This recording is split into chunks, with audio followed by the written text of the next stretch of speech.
There has been an uncomfortable truth for a long time in N&D.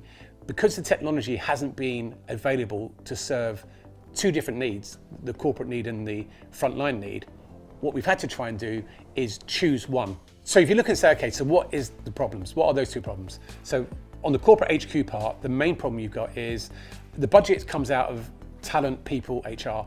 And the problem they're trying to address and the solution to their answer is people believe that the learning function allows them to progress their career. So really it's about career progression. And therefore the learning technology they're trying to answer is, do we give you the environment where we're creating a personalized experience to further your career? With the understanding that there's a real complexity in that corporate HQ, because you've got hundreds of different roles. Each individual is unique in terms of what they know, what they don't know, what skills they've got, what they don't know.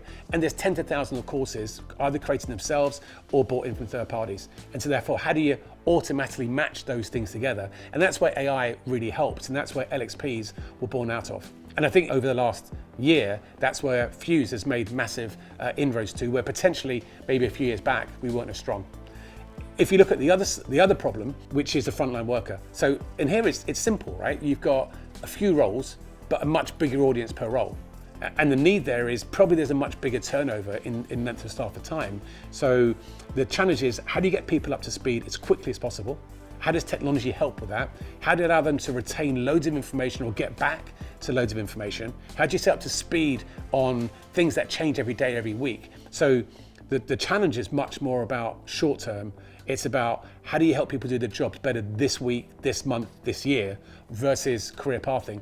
So therefore, when you look at it from a learning technology side and the use of AI, you can recognize that the application of technology is going to be radically different for the group function than it is for that frontline worker. So I think this really is the uncomfortable truth that we really don't talk about. Maybe because the technology up until recently hasn't existed to deliver on both parts towards it.